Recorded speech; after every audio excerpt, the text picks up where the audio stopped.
avec notre dernière présentation. Le prochain invité, je suis très réjoui de pouvoir l'accueillir aujourd'hui. Après une première invitation officielle en mai 2022, des conversations de coin de rue avec Marilyn Bérard-Fontaine, son attachée, on a finalement pu conclure cette entente aujourd'hui et elle se prête aujourd'hui au jeu de la vulgarisation. Elle va nous parler aujourd'hui du pouvoir des gouvernements sur le bonheur des gens en s'inspirant de sa maîtrise qu'elle a complétée à l'Université de Sherbrooke en économie. Donc, j'invite à l'accueillir chaleureusement la mairesse de Sherbrooke, Mme Evelyne Baudin. Ouais.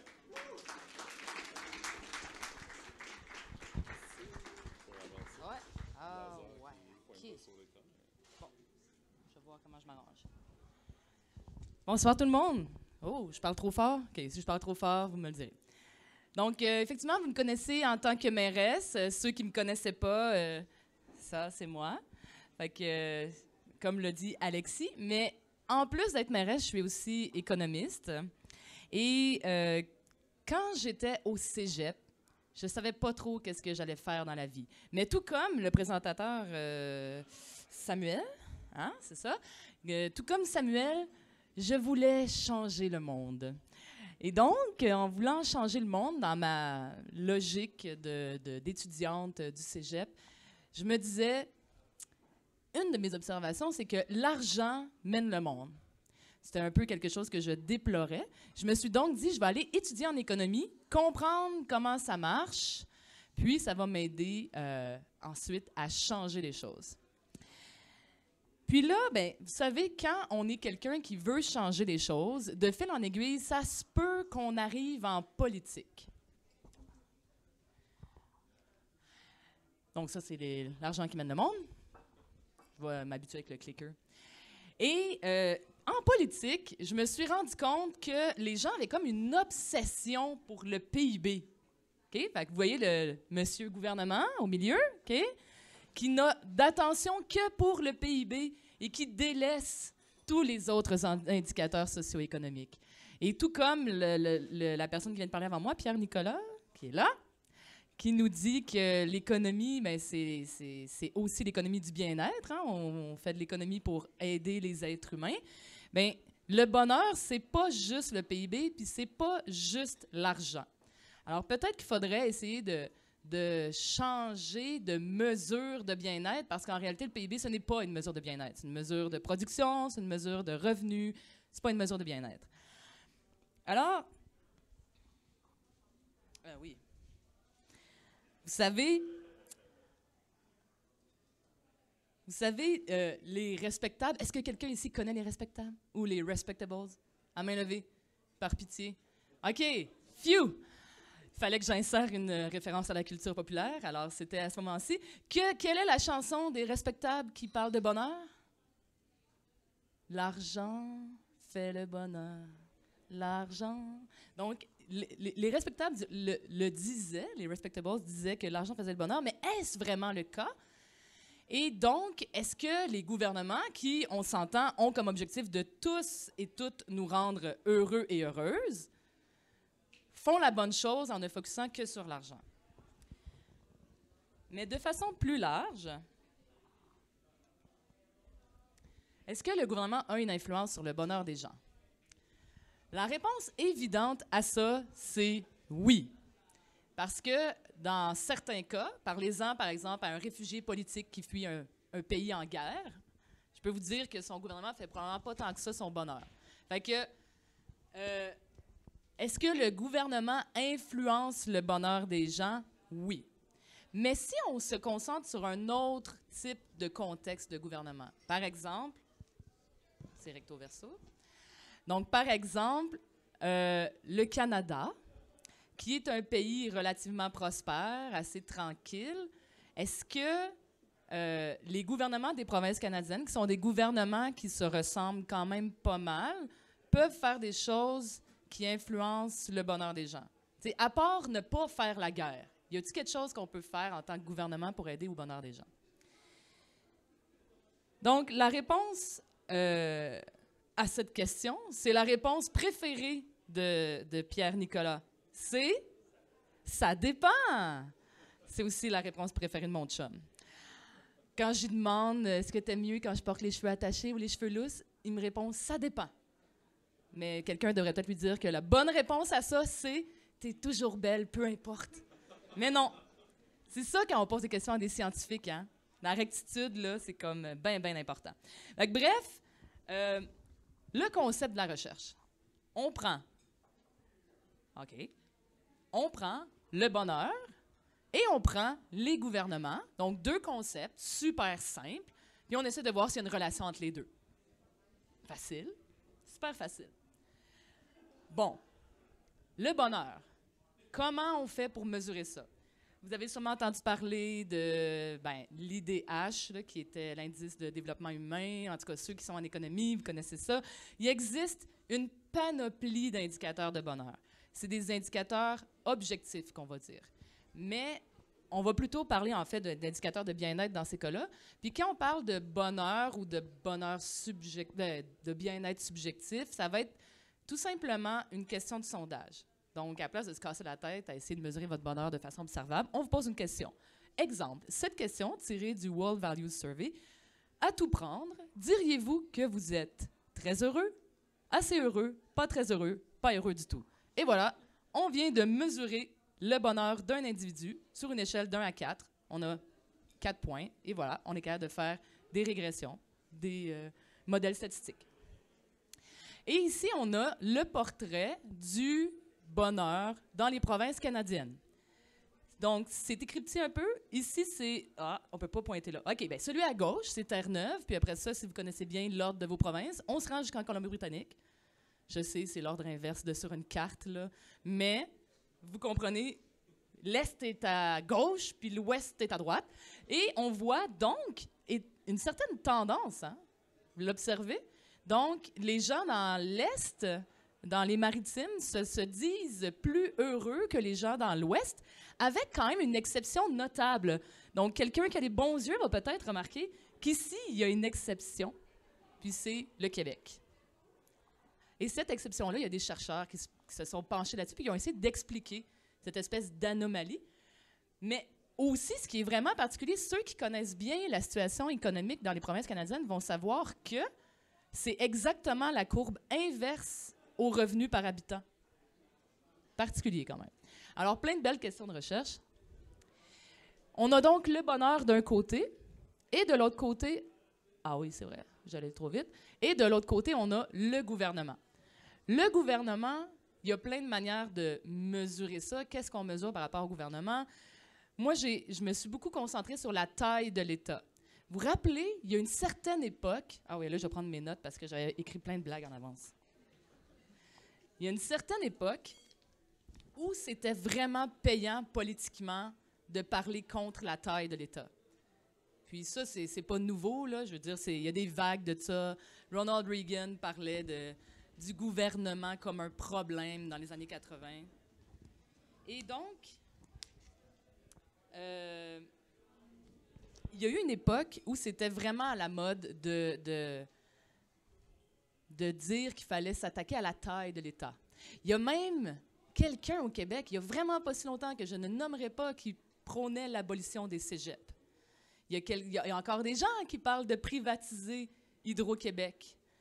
Alors, c'est des choses qui sont faites qui visent la taille du gouvernement. Donc, est-ce que si ces gens-là disent ça, c'est parce qu'ils disent que ça va gagner beaucoup de votes, parce que ça va rendre plein de gens heureux d'avoir un État moins grand. Mais je vous dis, j'ai fait toutes les régressions statistiques et non. Il n'y a pas de relation entre le fait de vivre dans une province où le gouvernement est petit et votre bonheur.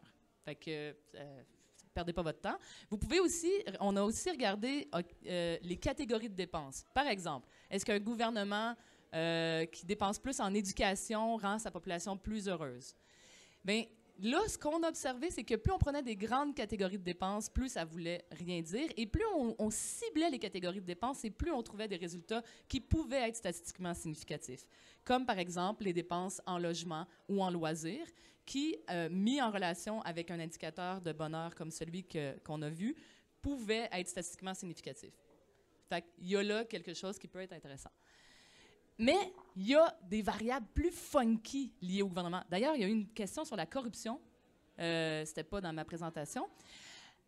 j'aurais voulu, parce qu'il y a plein d'études sur est-ce que vivre dans un pays plus corrompu est en lien avec le bonheur, mais des indicateurs sur la corruption, ça existe seulement pour les États nationaux. Donc, ça n'existe pas à l'intérieur des provinces canadiennes. Donc, j'ai pas pu utiliser cet indicateur-là. Ça n'existe pas. Si vous voulez que ça existe, bien, il va falloir faire du Québec un pays. Puis là, on pourra avoir des indicateurs sur la corruption du Québec et du reste du Canada. Mais il y a d'autres choses que j'ai pu trouver par rapport aux provinces canadiennes, c'est-à-dire le degré de décentralisation. Ça, c'est vraiment ma variable chouchou, là, parce que c'est le degré de décentralisation du gouvernement provincial vers les gouvernements locaux. Est-ce que ça, oui ou non, ça améliore le bonheur des gens?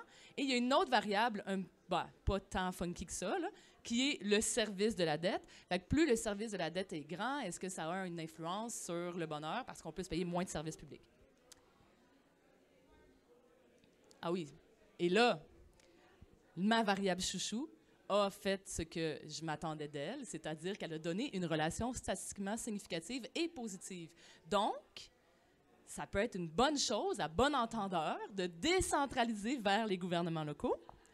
Et le service de la dette aussi est ressorti comme étant statistiquement significatif, contrairement à toutes les autres catégories de grandes dépenses. Donc, quand on met beaucoup, beaucoup d'argent à rembourser nos dettes, ben, ça ne nous rend pas vraiment plus heureux.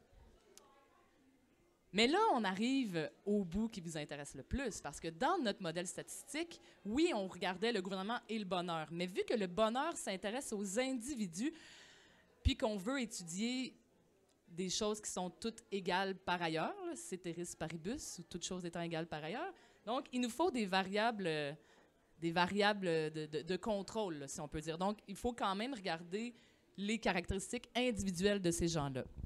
Et là, donc, on a ressorti, j'ai fait 3 catégories au niveau des caractéristiques individuelles, celles qui sont ressorties comme non statistiquement significatives, celles qui sont ressorties comme statistiquement significatives et négatives, donc qui nuisent à votre bonheur, et celles qui sont statistiquement significatives et qui aident à votre bonheur. Et là, donc, nombre d'enfants, donc ceux ici qui planifiaient faire beaucoup d'enfants pour être plus heureux, ben, c'est pas la meilleure recette, ça fera rien, en fait. Ça vous rendra pas plus malheureux non plus, par exemple. Fait que vous pouvez repeupler le Québec si vous souhaitez. Le niveau de scolarité, donc désolé pour toutes les personnes qui se sont dit qu'aller à l'université pourrait les aider, ça influence pas vraiment votre bonheur. L'idéologie politique gauche-droite, parce que vu qu'on avait des variables qui étaient liées au gouvernement, mais non, les gens de la droite et de la gauche sont aussi malheureux les uns que les autres, ou aussi heureux les uns que les autres. L'intérêt accordé à la politique et l'importance accordée à la politique, pas d'influence non plus. Et le revenu non statistiquement significatif. Par rapport à une personne, son revenu, quand on considère tout le reste des caractéristiques de ces personnes-là, non statistiquement significatif. Mais vous allez voir, il y a quelque chose d'autre qui arrive juste un peu après. Caractéristiques individuelles défavorables. Alors, c'est ce qui est ressorti comme pouvant être en relation potentielle, significative, négative avec le bonheur. Et c'est en ordre d'importance, de celui qui ressort comme potentiellement le plus important jusqu'au moins important. Et ça me fait vraiment mal au cœur d'avoir observé ça, mais voici la première variable, être une personne racisée. La variable, c'est, dans le fond, toutes les personnes qui ne s'identifient pas à la couleur de peau blanche ressortaient comme moins heureuses. Bien, pas toutes les personnes, OK. Ma phrase n'était pas scientifiquement correcte, là. Il y a une potentielle relation statistiquement significative entre ces deux variables-là. Être sans emploi, pas trop surprenant, c'est assez logique. Être né ailleurs qu'au Canada, mais là, rappelons-nous, on est toutes choses étant égales par ailleurs. Fait que là, on est en train de dire que par exemple, une personne blanche, même si ça paraît pas visuellement, mais le simple fait qu'elle soit née ailleurs qu'au Canada, ça va diminuer potentiellement son accès au bonheur. S'identifier comme un homme, désolé, les personnes ici qui s'identifient comme des hommes, c'est pas super pour le bonheur. Et être plus âgé, mais quand même avec une espèce de courbe au carré, là, si on peut dire. Et là, le moment que vous attendiez tous, vous voulez connaître la recette du bonheur. Et là, on le sait, l'argent ne fait pas le bonheur. Donc, qu'est-ce qui fait le bonheur?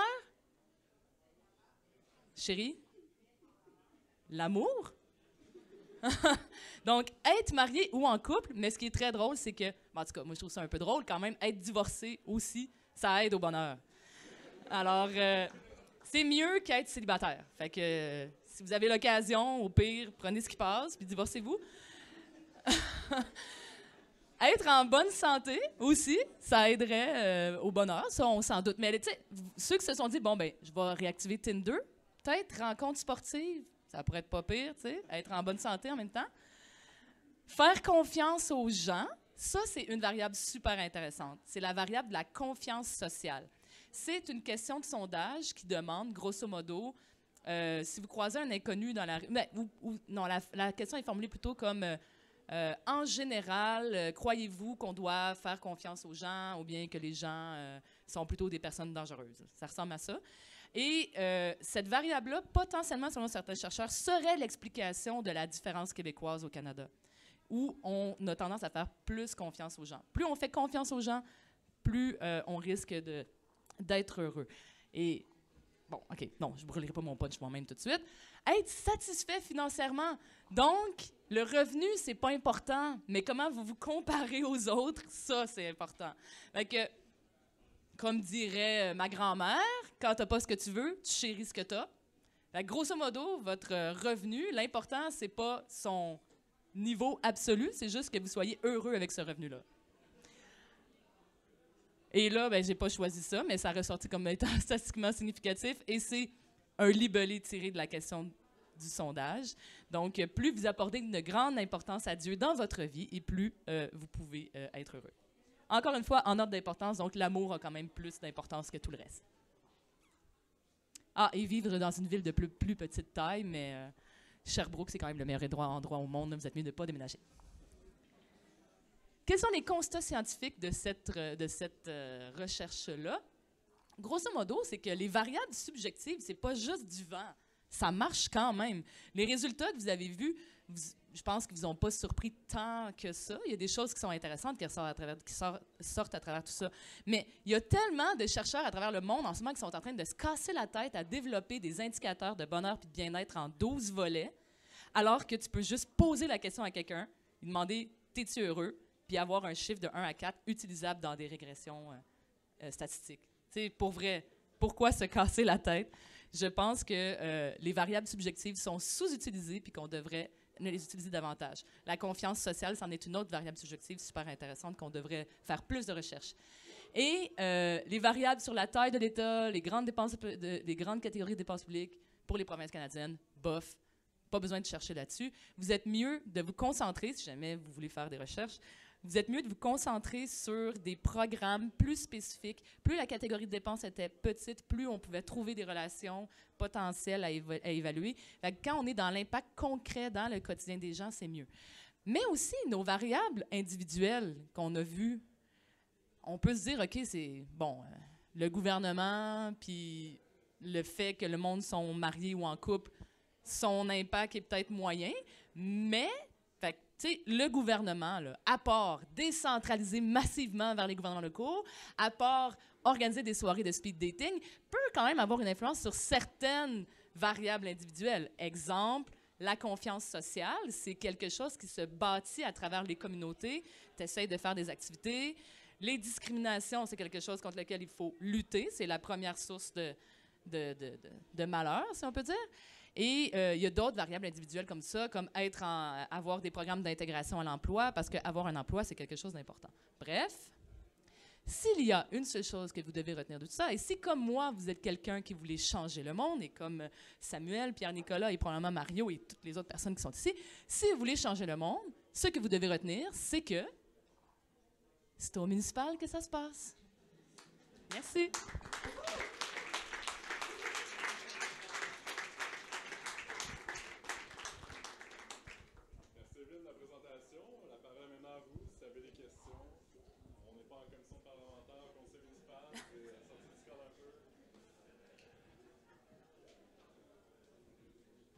Au primaire, les enfants me demandent « Est-ce que tu as un garde du corps? » Non. Faut pas le dire trop fort. Merci. C'est moi qui vais poser la question sur la corruption tantôt. Est-ce que tu avais dit que tu n'avais pas de données au niveau municipal? Est-ce que c'est provincial? Ok. Mais est-ce que c'est possible d'extrapoler le niveau de corruption nationale au niveau municipal? Est-ce qu'il s'agit d'une question purement culturelle ou pourquoi pas on ne pourrait pas extrapoler les données? C'est ça. En fait, moi, quand j'ai fait mes recherches, ça fait déjà, tu sais, quand j'ai commencé, ça fait comme 10 ans, là, puis j'ai étiré pas mal mes études, là. Fait que il y a 10 ans, les gens s'intéressaient à peu près juste aux comparaisons entre les pays par rapport aux études de bonheur puis aux différences de bonheur. Puis, en général, entre les pays, notamment, les écarts de revenus expliquaient bien les écarts de bien-être. Mais quand on tombe dans les gouvernements subnationaux, donc moi, je me suis intéressée aux gouvernements subnationaux du Canada, c'est-à-dire les gouvernements des provinces canadiennes. Et là, il y a un indicateur. Pour mesurer la corruption, il faut un indice quelque part. Il faut un indice de corruption. Ces indices-là existent seulement au niveau national. Puis, on pourrait penser que c'est à peu près la même chose d'une province à l'autre. Celui du Canada doit s'appliquer à peu près la même façon dans les différentes provinces. Mais là, je vais vous donner une anecdote que j'avais donnée d'ailleurs à Alexis. Est-ce qu'il y en a qui se rappellent?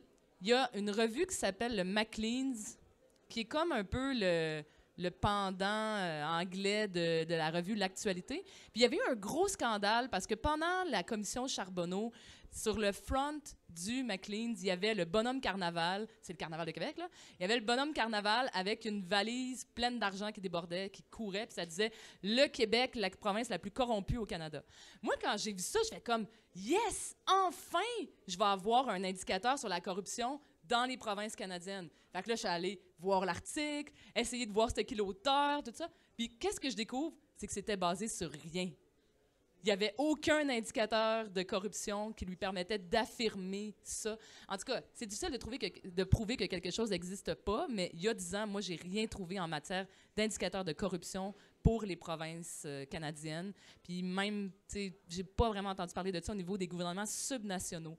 Dans la recherche, on s'intéresse vraiment plus aux gouvernements nationaux qu'aux gouvernements subnationaux. Dès qu'on rentre à l'intérieur, c'est difficile de trouver des résultats probants. Une des seules recherches que j'avais qui était dans les gouvernements subnationaux, c'était sur les cantons suisses, où ça parlait de participation citoyenne, puis de décentralisation. Puis c'était super intéressant, mais c'est rare ce type de recherche-là dans le domaine. Une longue réponse?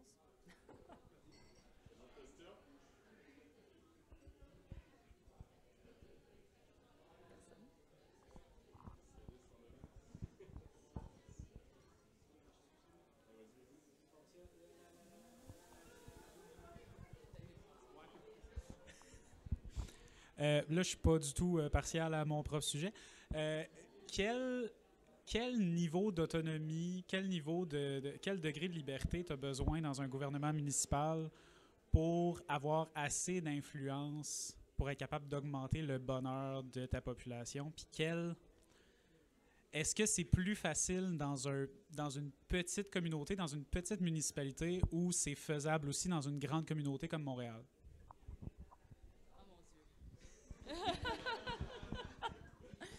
OK, quel niveau de décentralisation il faut avoir pour augmenter le bonheur? Bien, tu sais, si je réponds de façon juste purement scientifique, moi, ce que j'ai trouvé, c'est une variable positive potentiellement significative.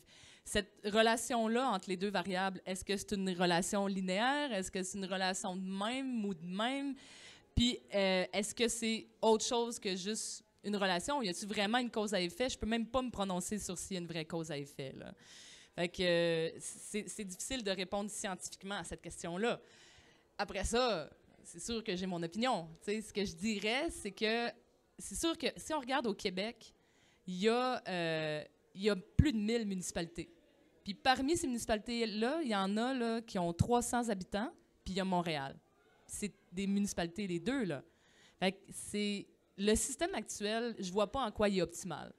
Je pense que les gouvernements locaux, comme de la grosseur, mettons, de la ville de Sherbrooke, pourraient assumer certaines responsabilités de plus, mais au niveau fiscal, il faudrait qu'il y ait des ajustements. Par contre, une ville de 300 ou de 500 habitants qui a un demi-DG qui est complètement paralysé quand le DG se pète le bras, là, c'est comme vraiment difficile de leur dire comment vous pourriez assumer plus de responsabilités puis rendre votre monde plus heureux. Fait que je pense que ça dépend. Je pense que ça dépend. J'aimerais ça qu'un jour au Québec, on ait cette réflexion-là. Tu sais, on a eu des grosses réflexions dans les années. Au niveau du système d'éducation, on a créé le système collégial, là, que certains remettent en question périodiquement, malheureusement. Mais c'est unique au monde, puis c'est suite à une énorme mobilisation puis réflexion qui a eu lieu dans les années 60 avec le rapport parent. Mais on n'a jamais eu... Tu sais, personne ne se pose la question par rapport aux municipalités. C'est pas sexy. Moi, je fais la vente là, du municipal. Je dis que c'est au municipal que ça se passe parce que j'y crois profondément. Mais, tu sais, le monde, ils réalisent pas à quel point c'est important parce que c'est des enjeux de gouvernance.